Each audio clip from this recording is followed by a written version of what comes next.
Hi dears. നമ്മുടെ ആഗ്രഹങ്ങൾ സാധിക്കുന്നത് എപ്പോഴാണെന്ന് നിങ്ങൾക്കറിയാമോ? നമ്മുടെ ചിന്തകൾ നമ്മുടെ ആഗ്രഹങ്ങൾക്ക് അനുകൂലമാകുമ്പോഴാണ് നമ്മൾ ആഗ്രഹിച്ച കാര്യങ്ങൾ സാധിക്കുന്നത്. നമ്മൾ എന്തിലാണോ നമ്മുടെ ചിന്തകളെ കൂടുതലായിട്ട് ഫോക്കസ് ചെയ്യുന്നത്, ആ കാര്യമാണ് നമുക്ക് ലഭിക്കുന്നത്. അപ്പോൾ നമ്മുടെ ചിന്തകളെ മാറ്റുവാനായിട്ട് നമ്മൾ തയ്യാറാകണം. തയ്യാറാകാത്തിടത്തോളം കാലം ജീവിതാനുഭവങ്ങളും ആവർത്തിച്ചുകൊണ്ടിരിക്കും. ആഗ്രഹവും ചിന്തകളും രണ്ടും രണ്ടാണ്. നമുക്ക് ആഗ്രഹം ഉണ്ടായിട്ട് മാത്രം കാര്യമില്ല. ആ ആഗ്രഹത്തിലേക്ക് നമ്മുടെ ചിന്തകളെ ഫോക്കസ് ചെയ്യാനായിട്ട് സാധിച്ചാൽ മാത്രമേ ആ ആഗ്രഹങ്ങൾ നമുക്ക് നേടിയെടുക്കാനായിട്ട് സാധിക്കുകയുള്ളൂ.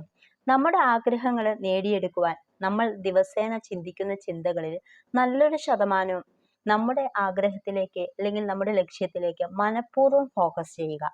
നമ്മുടെ ചിന്തകൾ അതായത് കൃത്യമായിട്ട് നിരീക്ഷിക്കുക. നമ്മുടെ ആഗ്രഹങ്ങൾക്ക് അനുകൂലമാണോ അതോ പ്രതികൂലമാണോ എന്ന് നോക്കുക. അനുകൂലമല്ല എങ്കിൽ ആ ചിന്തകളെ അനുകൂലമാക്കുക.